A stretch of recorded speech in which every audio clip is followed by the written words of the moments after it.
اللہ حکم الحاکمین نے دین اسلام بطور نعمت ہمیں عطا کیا اور مکمل عطا کر دیا ہے، اور یہ بات سمجھنا چاہیے کہ اسلام عقائد، عبادات، اخلاقیات، معاملات، انسانی زندگی کے جملہ امور پر محیط ہے۔ اسلام ایک مکمل تہذیبی نظام رکھتا ہے۔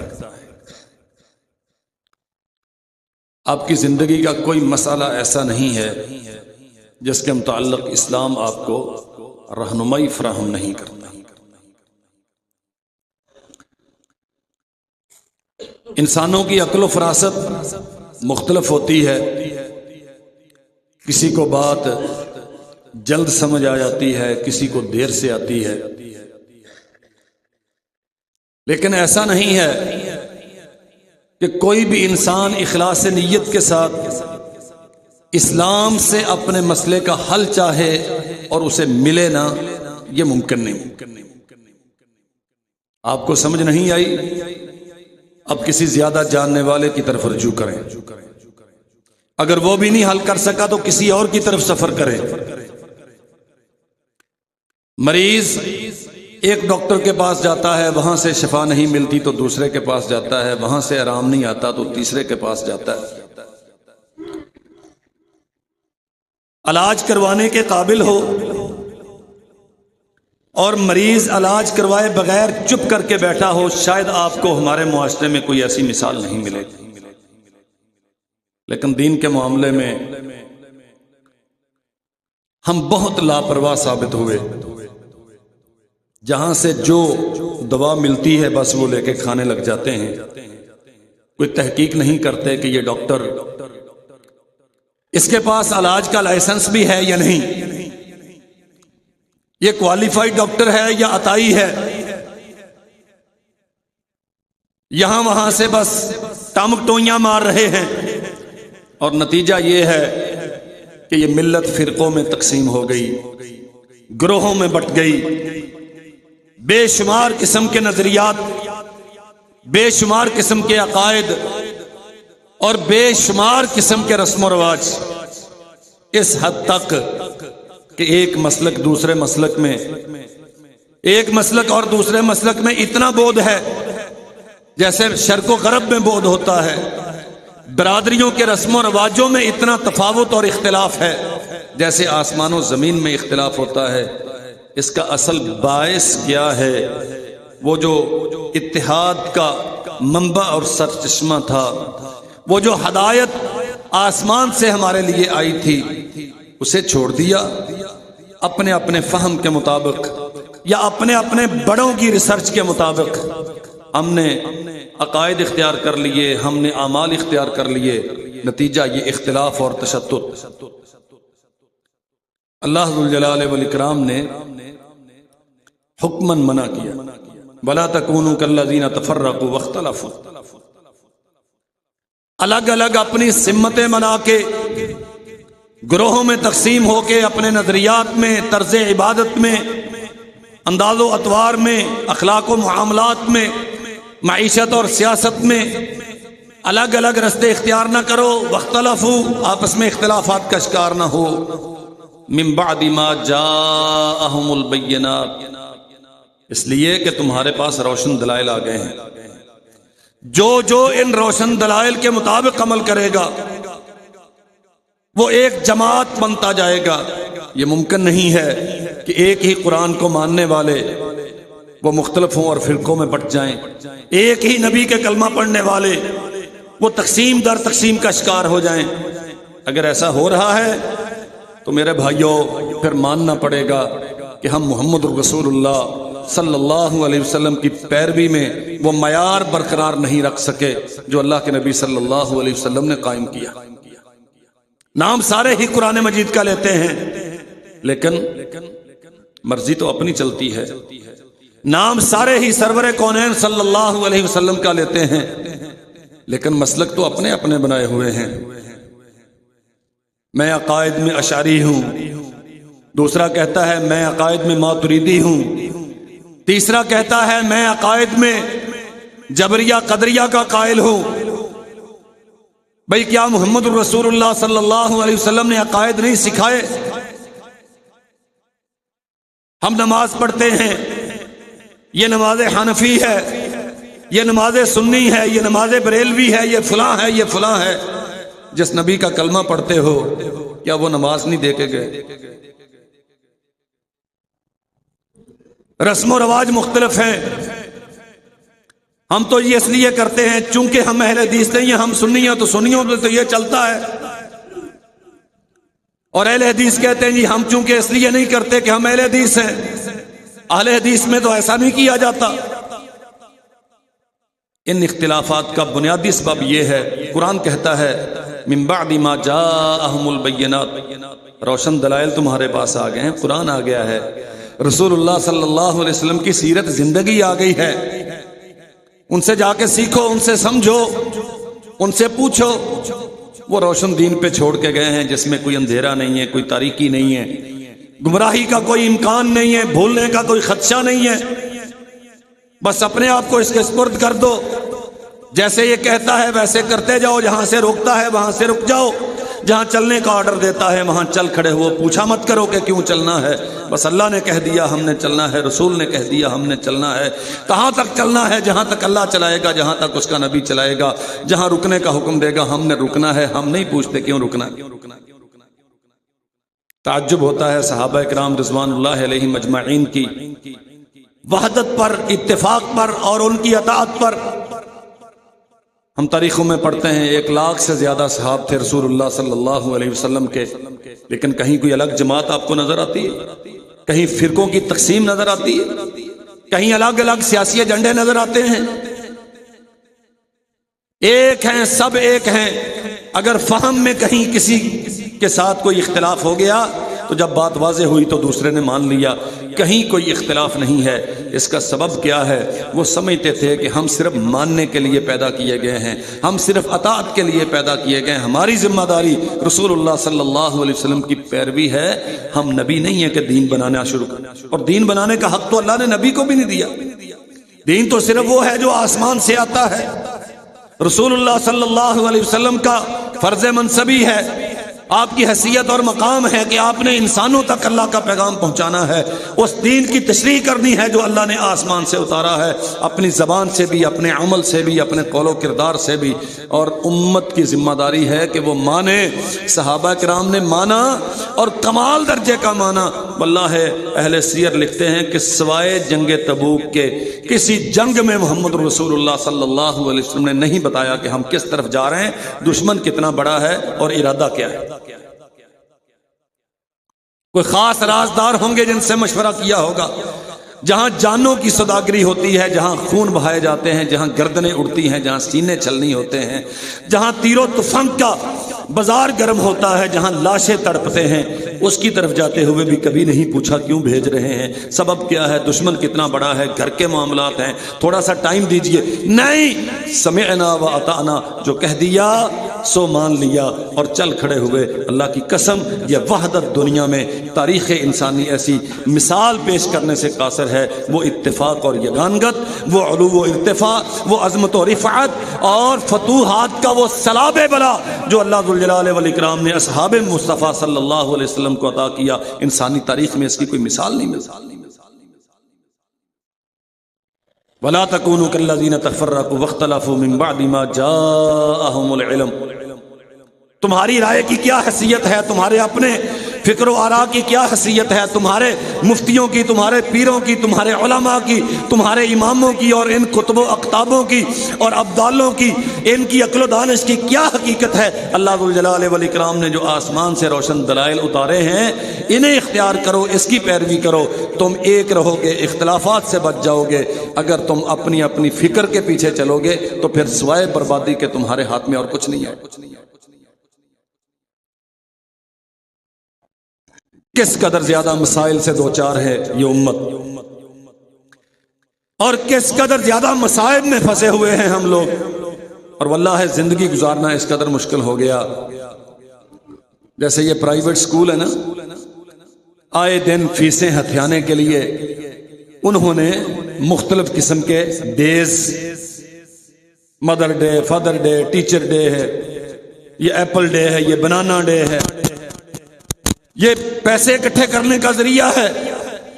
بالکل یہی کچھ مذہب کے نام پہ ہو رہا ہے. یہ معراج کے دن ہیں، اس پہ تقریبات ہوں گی، یہ کنڈوں کے دن ہیں، اس پہ تقریبات ہوں گی، یہ برات کے دن ہیں، اس پہ تقریبات ہوں گی، یہ میلاد کے دن ہیں، اس پہ تقریبات ہوں گی، یہ محرم کے دن ہیں، اس پہ تقریبات ہوں گی. اللہ کی قسم یہ جتنی تقریبات ہوتی ہیں اس میں سے اکثر و بیشتر وہ ہیں جن کا اسلام کے ساتھ، رسول اللہ صلی اللہ علیہ وسلم کی زندگی کے ساتھ، صحابہ کرام کے کردار و عمل کے ساتھ دور کا بھی کوئی تعلق نہیں. شب برات بڑے اہتمام کے ساتھ منائی جاتی ہے، اور بدقسمتی یہ ہے کہ اسے دین سمجھ کے منایا جاتا ہے. ہم نے پچھلے خطبے میں عرض کیا تھا کہ جو بندہ گناہ کرتا ہے گناہ سمجھ کر، وہ تو اس سے توبہ کر لیتا ہے، لیکن جو گناہ کرتا ہے دین سمجھ کر، وہ کیسے توبہ کرے گا اس سے؟ اور ہم اس بات کو بڑا معمولی سمجھتے ہیں. یاد رکھو میرے بھائیو، محمد الرسول اللہ صلی اللہ علیہ وسلم نے فرمایا من احدث فیہا او آوى محدثا فعلیہ لعنت اللہ والملائکۃ والناس اجمعین. آپ یہ نئے نئے طریقے کیوں اختیار کر رہے ہیں؟ کیا نبی رحمت صلی اللہ علیہ وسلم کی دیانت پر اعتبار نہیں رہا؟ نعوذ باللہ. کیا محمد الرسول اللہ صلی اللہ علیہ وسلم کے فرض کی ادائیگی پر اعتبار نہیں؟ کیا کتاب و سنت کے محفوظ ہونے پر یقین نہیں؟ اللہ ذوالجلال والاکرام کے وعدوں پر اعتبار نہیں؟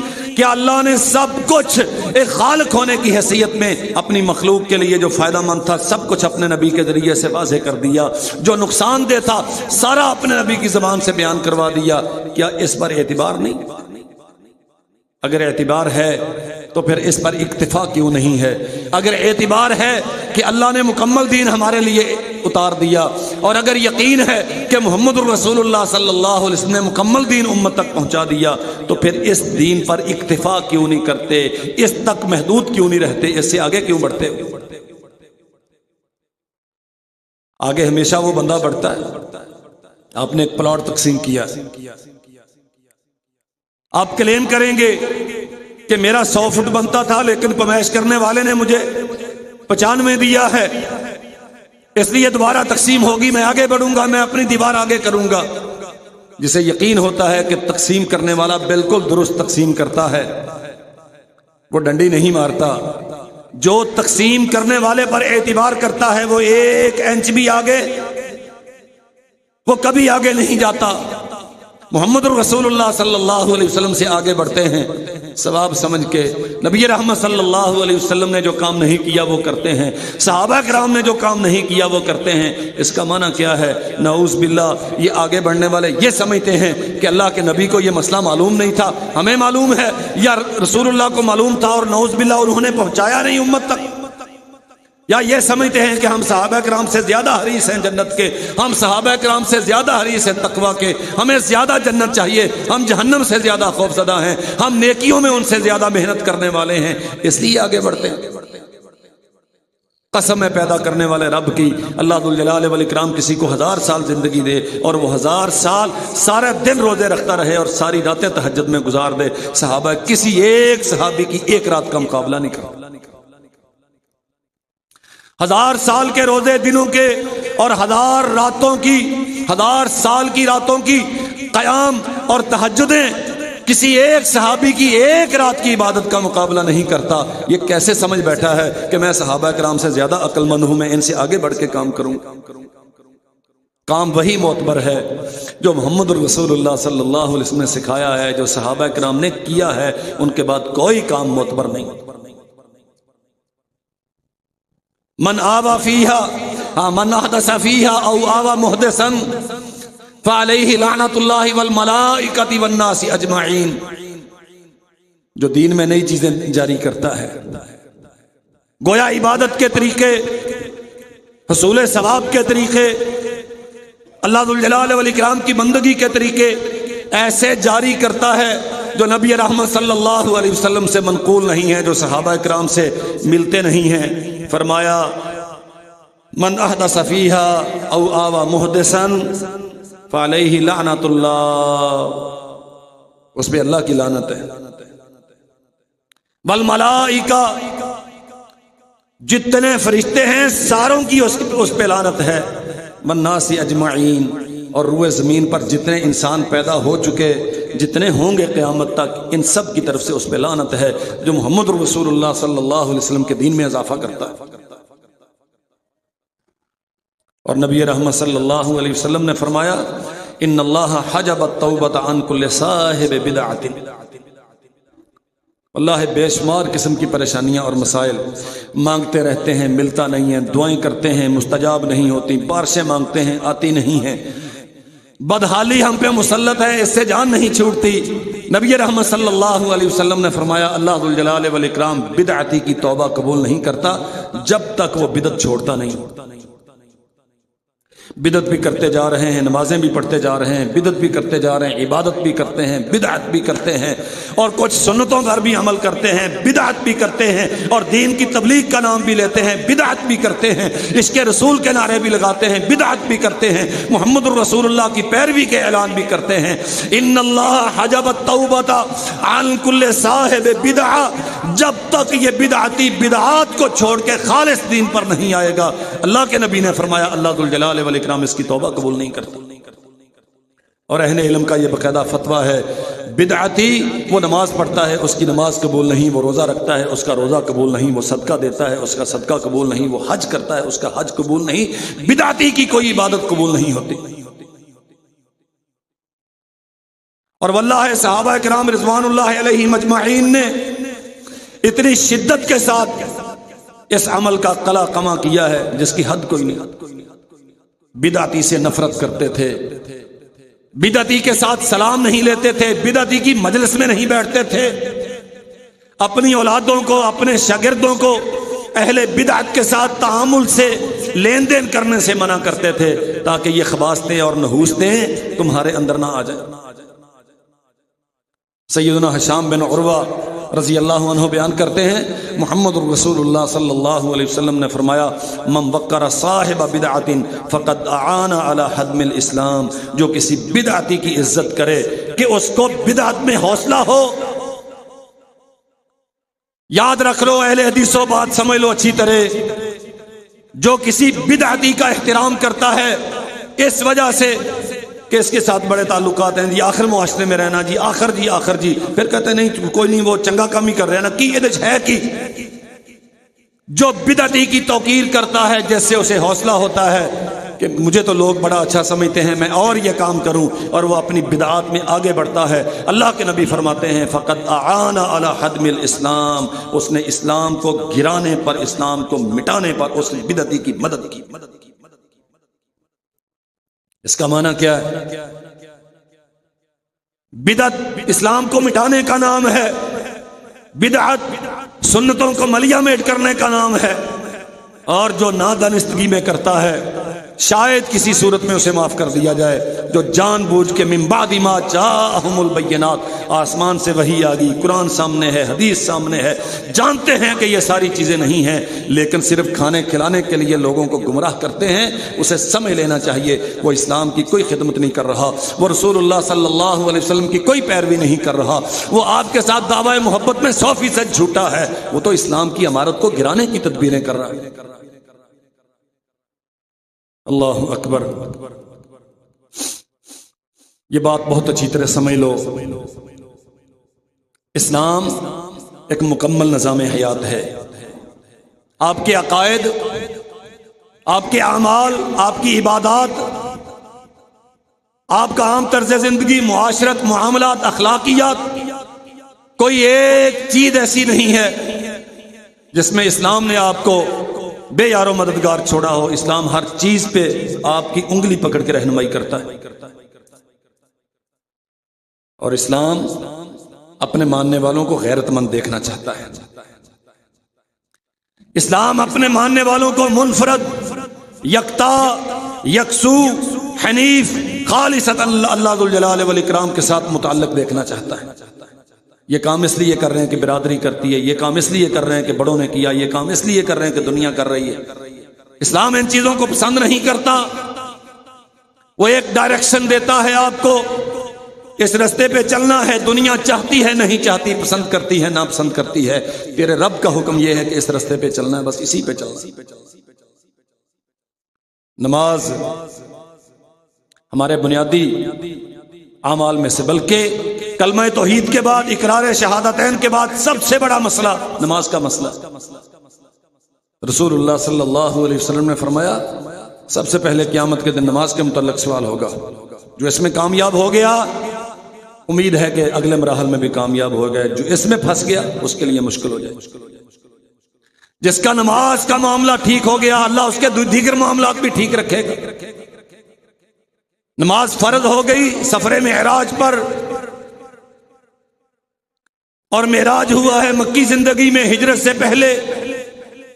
رسول اللہ صلی اللہ علیہ وسلم مدینہ منورہ تشریف لے آئے، آزادی ہے، اپنی مسجد بنائی ہے، باجماعت نماز ہوتی ہے، امت پھیل رہی ہے، مدینہ کی آبادیاں بڑھ رہی ہیں، دور تک نمازی۔ اب جمع کرنے کے لیے کوئی طریقہ ہونا چاہیے، لوگوں کو پتہ چل جائے کہ نماز کا ٹائم ہو گیا۔ صحابہ کرام مشورہ کرتے ہیں آپس میں، ایک کہتا ہے ناقوس بجاتے ہیں، جیسے عیسائی بجاتے ہیں۔ معلوم ہے ناقوس کیا ہوتا ہے؟ یہ جو آپ کی افطاری کے لیے بجتا ہے۔ اور مسئلہ سمجھ لیجئے، میں حوالے کی پوری ذمہ داری کے ساتھ انشاءاللہ عرض کروں گا، جب جی چاہے آ کے مجھ سے سوال کیجئے۔ ناقوس بہت بڑا ڈھول وہ بجانا، سنگ، باجا، پاں، سائرن، یہ یہودی بجاتے تھے، ان کی عبادت کے لیے جمع کرنے کا طریقہ تھا۔ ناقوس عیسائی بجاتے تھے، اور مجوسی آگ جلاتے تھے، بڑی بلند کر کے آگ جلائیں، آگ کی روشنی ہوتی ہے، لوگ دیکھتے ہیں اور لوگ عبادت خانے کی طرف جمع ہوتے ہیں کہ اب مجوسیوں کی عبادت کا ٹائم آ گیا۔ ہاں اللہ اکبر۔ مسلمانوں کا سحری ختم کرنے کا اور افطاری کرنے کا طریقہ کیا ہے؟ اللہ کے نبی نے فرمایا جب بلال اذان دے تو کھاتے رہا کرو، وہ پہلی اذان دیتے ہیں، سحری کی اذان دیتے ہیں، اور جب عبداللہ ابن ام مکتوم اذان دیں تو سمجھ جایا کرو کہ اب فجر کی اذان ہوگی ہے، کھانا پینا چھوڑ دو۔ جب آفتاب غروب ہوتا ہے تو تب اذان ہوتی ہے، اذان سنو تو افطاری کر لو۔ یہ سنت طریقہ ہے۔ اب کتنے لوگ ہیں جو اذان پہ سحری بند کرتے ہیں اور اذان پہ افطاری کرتے ہیں؟ جو اذان دیتے ہیں انہیں الزام دیتے ہیں یہ 5 منٹ پہلے ہی کھول لینا، اور خود سائرن بجاتے ہیں۔ پوچھو محمد رسول اللہ صلی اللہ علیہ وسلم نے زندگی میں کبھی سائرن بجایا؟ اگر جواب یہ ہے نا کہ تب تھا نہیں، تو تب تھا۔ ابن حجر نے تفصیل لکھی ہے فتح الباری میں، تمام شارحین نے، محدثین نے لکھا صحابہ اکرام جمع ہیں، نماز کے لیے کیسے لوگوں کو اعلان کیا جائے کہ نماز کا ٹائم ہو گیا۔ کسی نے کہا نصارہ جو ناقوس بجاتے ہیں ہم وہ بجائیں، کسی نے کہا یہودی جو بگل بجاتے ہیں، ہارن بجاتے ہیں ہم وہ بجائیں، کسی نے کہا مجوسی جیسے آگ جلاتے ہیں ہم وہ جلائیں۔ سرور کونین نے کہا نہیں، یہ امت اسلام کی امت ہے، یہ امت محمد رسول اللہ کی امت ہے، ہم ان کا طریقہ اختیار نہیں کریں گے، اللہ ہمیں اپنا طریقہ دے گا۔ اور اللہ ذوالجلال والاکرام نے وحی کے ذریعے سے عبداللہ بن زید بن عبد ربہ ہی، بعض روایات میں ہے عمر بن خطاب کے دل میں رات کو یہ سارے خواب کی صورت میں اذان سکھائی۔ اللہ اکبر اللہ اکبر اللہ اکبر اللہ اکبر، سارے کلمات اذان کے سرور کونین نے یہ بلال کو سکھائے۔ بلال اذان دیتا ہے تو امت نماز کے لیے جمع ہوتی ہے۔ اعلان کرنا یہ بھی تو تھا نا کہ کوئی بندہ کھڑا ہو کے اعلان کر دے آ جاؤ بھائی نماز کا ٹائم ہو گیا۔ نہیں، عقیدہ سکھایا ہے۔ او مدینہ والو، یثرب والو، حجاز کے باسیوں، یمن و شام کے رہنے والوں، پاکستانیوں، ہندوستانیوں، روئے زمین کے آخری کونے میں بسنے والوں، اللہ اکبر اللہ اکبر، تمہیں سمجھ لینا چاہیے وہ سب سے بڑا ہے، اس کا حکم سارے احکامات پہ فائق ہے، اس کی شریعت تمہارے قانونوں پر اعلیٰ ہے، اس کے دیے ہوئے ضابطے تمہارے سارے نظاموں پر فوقیت رکھتے ہیں۔ وہ کرنا ہے جو وہ چاہتا ہے۔ اگر تیری جبین نیاز جو تیرے 6 فٹ کے جسم میں سب سے بلند ہے، اس کی رضا کے لیے اسے سب سے نیچا کرتے ہو، تو اپنے احکام کو، اپنی سوچ کو، اپنی فکر کو، اپنی انا کو، اپنی رائے کو، اپنے فتوے کو، اپنے فکر و آرا کو، اپنے بڑوں کی پگڑیوں کو، سب کو جھکا دو اس کے سامنے۔ واللہ ہم سمجھتے نہیں ہیں دین کیا ہے۔ یہیں سے سوچتا ہے نا بندہ۔ رحمت کائنات نے فرمایا اس کا سجدہ اللہ کی بارگاہ میں مقبول نہیں جو پیشانی زمین پہ نہیں لگاتا، بلا شرعی عذر جو زمین پہ پیشانی نہ لگائے اس کی نماز نہیں۔ معذور ہو تو الگ مسئلہ ہے۔ کبھی سوچا ہے پیشانی میں کیا ہے؟ پیشانی ہی زمین پہ کیوں لگوائی؟ پیشانی میں عظمت ہے اور وہ چاہتا ہے کہ عظمتیں اس کے سامنے سجدہ ریز ہوں۔ پیشانی میں سوچ ہے، دماغ ہے، اور وہ چاہتا ہے کہ سوچ و فکر اس کے تابع ہو۔ پیشانی میں بڑوں کا احترام ہے اور وہ چاہتا ہے کہ جتنے بھی بڑے ہیں ان سب کا احترام میری بڑائی پہ قربان کر دیا جائے۔ رسول اللہ صلی اللہ علیہ وسلم نے یہ کلمات بلال کو سکھائے۔ آپ ذرا غور کیجئے میں جو سمجھانا چاہتا ہوں۔ اللہ کے نبی نے نماز کے لیے اکٹھا کرتے ہوئے بھی یہود و نصارہ کی، مجوسیوں کی مشابہت برداشت نہیں کی۔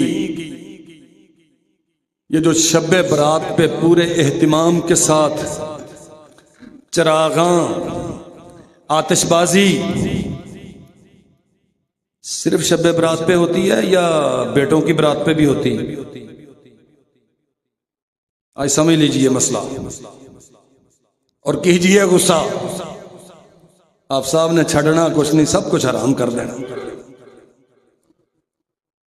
میں انشاءاللہ کچھ حوالے پیش کروں گا، جو ہو گیا سو ہو گیا، آئندہ ذرا سوچ سمجھ کے کیجئے گا۔ آج کے بعد آپ کے لیے یہ عذر نہیں ہوگا کہ ہمیں کسی نے بتایا نہیں۔ اس ذمہ دار منبر سے، اس فقیر کی زبان سے آپ یہ سن چکے محمد الرسول اللہ صلی اللہ علیہ وسلم نے اذان کے لیے، نماز کے لیے بھی آگ جلانے کی اجازت نہیں دی کہ آگ مجوسی جلاتے ہیں۔ یہ جو آج کل لائٹنگ کرتے ہو نا، یہ ترقی یافتہ آگ ہی ہے۔ آپ کو یاد ہے ایک کینڈل ڈنر ہوتا ہے، موم بتیاں، لیکن اب موم بتی اب رنگ برنگی لائٹیں ہوتی ہیں۔ کہتے اسے کینڈل ڈنر ہے لیکن لائٹیں رنگ برنگی ہوتی ہیں۔ چلیں تھوڑا سا اور آسان کرتا ہوں۔ ماشاءاللہ حاجی، نمازی، مسجدوں کے متولی، بڑے نیک پارسا جب بچوں کی برتھ ڈے سیلیبریٹ کرتے ہیں، جتنے سال کا بچہ ہوتا ہے اتنی موم بتیاں لگائی جاتی ہیں۔ پہلے وہ موم بتیاں گل کرتا ہے، پھر کیک کاٹتا ہے، یا پہلے کیک کاٹتا ہے تو کوئی نہیں مسئلہ، یہ بدعت ہے، وہ پہلے کر لیں بعد میں کر لیں، کوئی اس کا مسئلہ نہیں۔ یہ کون سا وضو کا طریقہ ہے؟ موم بتیاں یہ کیا ہے؟ آگ۔ لیکن اب کوئی موم بتیاں، اب لائٹیں ہوتی ہیں۔ زمانہ بدل گیا نا۔ آگ اب آتش بازی کی صورت اور لائٹنگ کی صورت اختیار کر چکی۔ اور آگ کے ساتھ اتنی محبت کس کو ہے؟ مسلمانوں کو۔ ہم آگ بقدر ضرورت استعمال کرتے ہیں۔ یہ میرے سر پہ جل رہی ہے، مجھے اس کی ضرورت ہے۔ میرے گھر میں جلتی ہے، مجھے ضرورت ہے۔ میرے چولہے میں جلتی ہے، مجھے ضرورت ہے۔ لیکن ہم آگ سے محبت، ہم تو اللہ ذوالجلال والاکرام سے ہمیشہ آگ سے پناہ مانگتے ہیں. اللہم انی اعوذ بک من عذاب النار. ہر تشہد میں، ہر نماز کے آخری تشہد میں آپ اللہ ذوالجلال والاکرام سے جو رسول اللہ کی سکھائی ہوئی دعا پڑھتا ہے اس میں وہ پناہ مانگتا ہے، اللہ میں آگ کے عذاب سے تو اس سے پناہ مانگتا ہوں. مسلمانوں میں یہ کہاں سے آیا؟ 132 ہجری میں بنو امیہ کی حکومت ختم ہو گئی اور ان کی جگہ پر اسلامی مملکت میں بنو عباس برسر اقتدار آئے. عرب کے جنگجو قبائل اور قدیم جنگی روایات رکھنے والے غیرت مند وہ سارے بنو امیہ کے ساتھ تھے. بنو عباس نے، یہ ایک الگ داستان ہے، تاریخ کا مسئلہ ہے. بنو عباس کے معاونین میں بہت سارے عجمی تھے جو نئے مسلم تھے، کنورٹڈ تھے، جنہوں نے اپنے غلط دینوں کو، نظریات کو چھوڑ کے اسلام قبول کیا. ان میں بہت سارے مخلص بھی تھے اور بہت سارے منافق بھی تھے. انہی میں ایک خالد برمکی تھا. برمک کہتے کسے ہیں؟ برمک یا برمک فارس کے آتش کدوں میں آگ جلانے والوں کو برمک کہتے تھے، اور یہ ان کے معاشرے میں مذہب میں سب سے بڑا منصب تھا. ہندوؤں میں پنڈت ہوتا ہے، عام میں شیخ الحدیث ہوتا ہے، ہمارے پڑوسیوں میں پیر طریقت ہوتے ہیں، ان میں جو اس سے پرے ہیں ان سے امام ہوتے ہیں، ان میں برمک تھے. آتش پرستوں میں عبادت خانے کی، معبد کی، جو بھی ان کا عبادت کا جگہ تھی، اس کی جو آگ کبھی نہیں بجھنے دیتا اور جو آگ کا نگران ہے، یہ سب سے بڑی اتھارٹی تھی مذہب میں. خالد برمکی یہ بھی بظاہر مسلمان ہو گیا اور اس نے اتنی ترقی کی کہ یہ وزارت اعلیٰ کے عہدے تک، وزارت عظمیٰ کے عہدے تک پہنچا. یہ مر گیا 163 ہجری میں.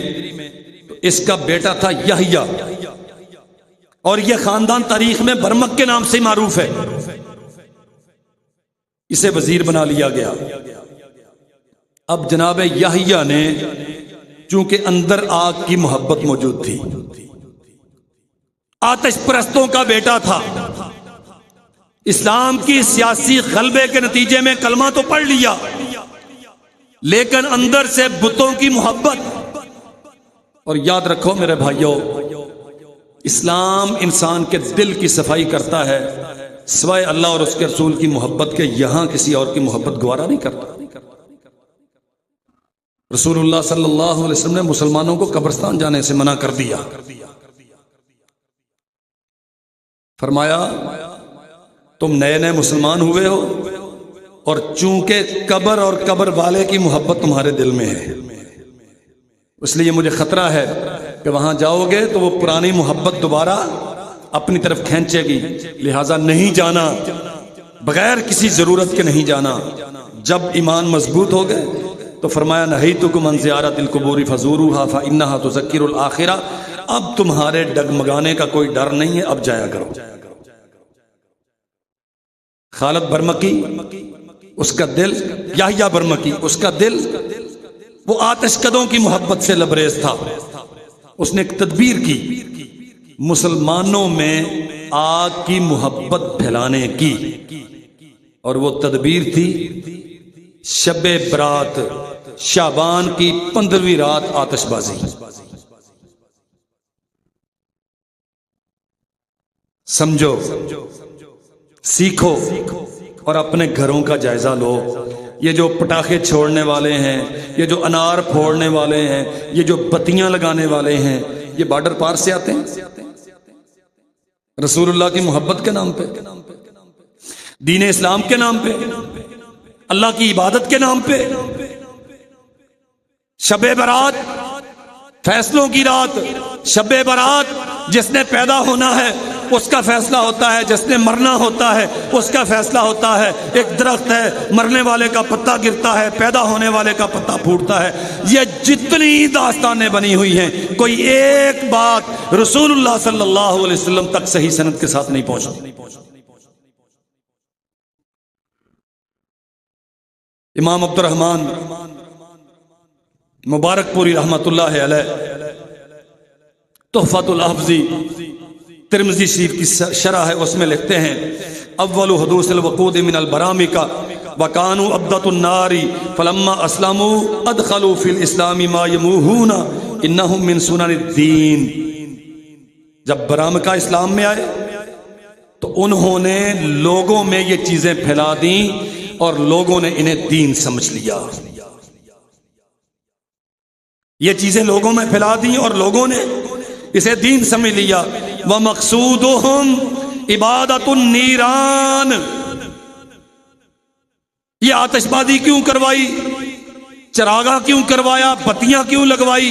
وہ چاہتے تھے کہ لوگ آگ کی محبت میں مبتلا ہو کے آگ کی پرستش کرنے لگ جائیں، اور وہ خود کرتے تھے۔ کیسے کرتے تھے؟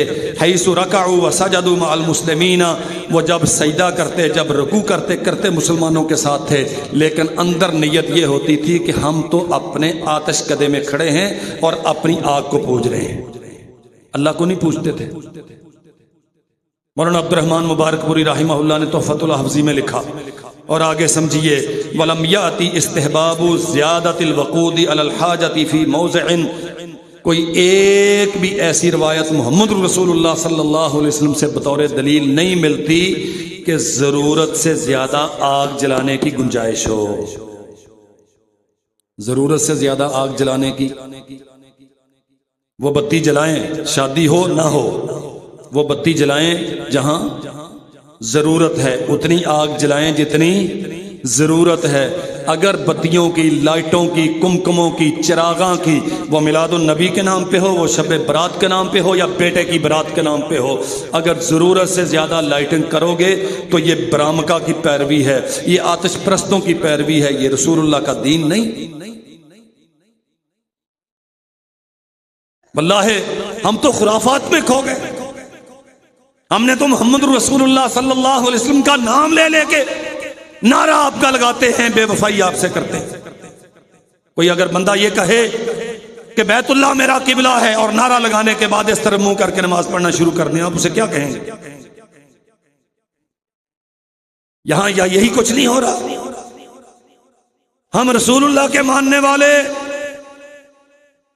اور 6 مرلے کے مکان پہ 60,000 کی لائٹنگ کی ہوئی ہے، کس لیے؟ بیٹے کی برات ہے۔ عبادت کا حکم رسول اللہ نے دیا، عبادت اللہ کی کرنی ہے، طریقہ رب نے اتارا، رسول اللہ نے سکھایا، کلمہ رسول کا پڑھا، سجدہ اللہ کو کیا، لیکن شب برات پہ لائٹنگ کس لیے کی ہے؟ چونکہ ہندوستان میں رواج ہے اس لیے ہم کرتے ہیں۔ کوئی حدیث اس کے پیچھے ہے کہ اس میں تجھے کیا مسئلہ جی؟ ہر مسئلے میں آ کے بدعت کہنے لگ جاتے، تجھے کیا مسئلہ؟ اللہ کے نبی کے آنے پر تمہیں خوشی نہیں ہے؟ ہم تو میلاد کا پورا عشرہ 12 دن بتیاں لگاتے ہیں، تمہیں تکلیف ہے رسول اللہ کے آنے پر، تم بتیاں کیوں نہیں لگاتے؟ او بھائی، اللہ کی قسم اگر یہ دین ہوتا تو میں اپنا تن من بیچ کے بتیاں لگاتا۔ مسئلہ یہ ہے جس نبی کا تم کلمہ پڑھتے ہو، جس نبی کی آمد پر لائٹن کرتے ہو، وہ نبی کہتا ہے ضرورت سے زیادہ نہیں۔ دین وہ ہے جو وہ کہتا میں سکھا کے گیا ہوں، تمہاری رائے، تمہاری محبت کے معیارات، یہ دین نہیں۔ اللہ اکبر۔ ملا علی قاری بہت بڑے عالم ہیں حنفی مسلک کے، وہ لکھتے ہیں اما تقسیم انواع الاطعمہ علی الفقراء فی هذا اللیلہ خاصۃ فلم یرو فیہ حدیث مرفوع ولا موقوف ولا صحیح ولا ضعیف۔ شعبان کی 15ویں رات کو جو بڑا اہتمام کر کے کھانے پکائے جاتے ہیں اور فقراء میں تقسیم کرنے کے جتنے بھی فضائل بیان کیے جاتے ہیں، ملا علی قاری رحمہ اللہ بیان کرتے ہیں کوئی ایک حدیث مرفوع یا موقوف یا ضعیف محمد رسول اللہ صلی اللہ علیہ وسلم سے منقول نہیں، ایک بھی حدیث اسے خاص مت کریں 15 شعبان کے ساتھ آپ روزانہ 20-25 دیگیں بنا کے ہاسپٹل میں بھیجیں، مدرسے میں بھیجیں، فقراء کو دیں، محلے میں تقسیم کریں.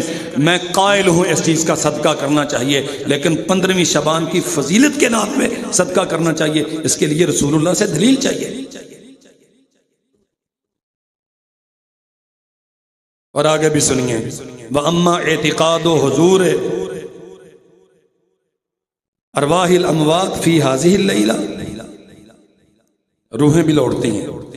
ہاں 15 شعبان کو روحیں بھی لوٹتی ہیں. ویسے ہر جمعرات کو بھی آتی ہیں، ہر جمعرات کو بھی آتی ہیں، لیکن 15 شعبان کو بھی آتی ہیں. اللہ اکبر. اسے میں سوچتا ہوں بندے کی نا مت ماری ہوتی ہے. بندے کا گھر تھا، چوئی صاحب فوت ہو گئے، بیوی نے آگے کسی اور کے پاس نکاح کر لیا، گھر اس کا بک گیا. ہون وہ آندا ہے تے کتھے کھے کھاندا، کدھر جاندا ہے؟ بیوی اس کی رہی نہیں، گھر اس کا موجود نہیں، اس کی روح آتی ہے تو جاتی کدھر ہے؟ یہ بغیر عقل کے دین ہے. اور سچی بات ہے بدعات ایسی ہی ہوتی ہیں جن کی کوئی جسٹیفیکیشن نہیں ہوتی. ملا علی قاری لکھتے ہیں وَأَمَّا اعتقاد حضور ارواح الاموات فی هذه الليلہ وتنظیف البیوت وتطیین جدرانها لتکریمها وزیادۃ السروج والقنادیل علی الحاجہ فیها فهي من البدع والضلالات بلا شک. اس رات روحوں کا لوٹنا، اس رات گھروں کی صفائی کرنا، اس رات دیواروں پہ چراغاں کرنا، بغیر ضرورت کے لائٹنگ کرنا، من البدع یہ بدعت ہے، والضلالات یہ گمراہی ہے. بلا شک ایک رائی کے برابر اس کے بدعت اور گمراہی ہونے میں کوئی شک نہیں.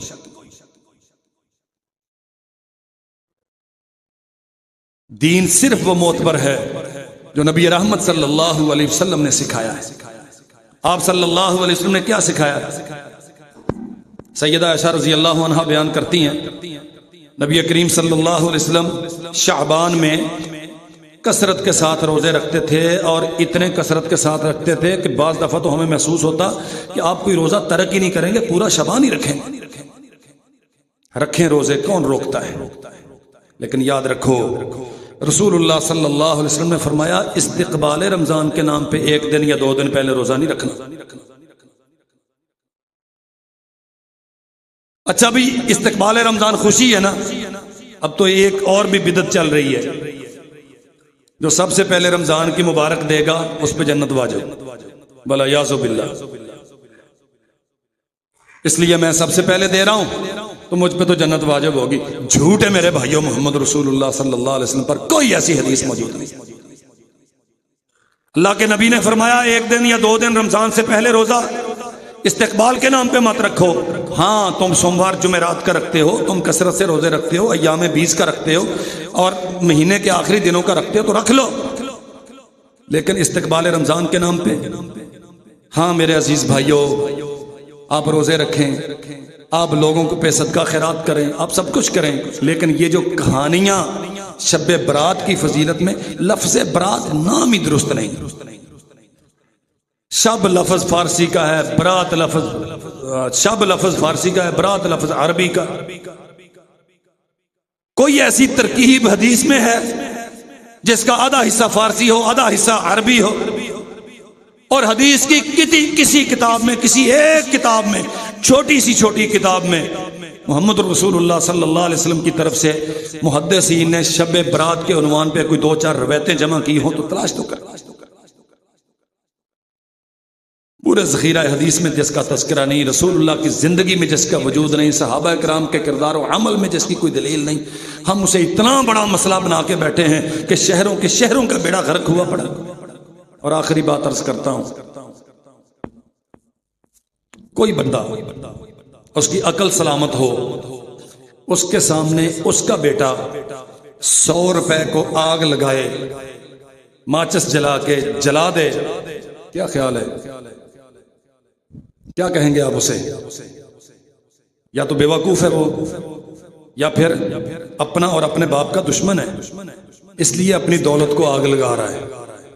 تھوڑا سا تدبر کرنا میری اس مثال پہ، یہ جو ہزاروں روپے کی ہر گلی میں آتش بازی کی جاتی ہے، انار پھوڑے جاتے ہیں، پٹاخے چلائے جاتے ہیں، اور پورا شبان شور شرابہ ہوتا ہے، مریض تنگ ہوتے ہیں، گھروں میں پریشانیاں ہوتی ہیں، اور بعض دفعہ آتش بازی آگ پکڑ لیتی ہے تو پھر لوگ جل جاتے ہیں، جانی نقصان ہوتا ہے، اموال تلف ہوتے ہیں۔ یہ پیسوں کو آگ لگانا ہے یا کچھ اور؟ اللہ ذوالجلال والاکرام ہمیں سمجھنے کی توفیق عطا فرمائے۔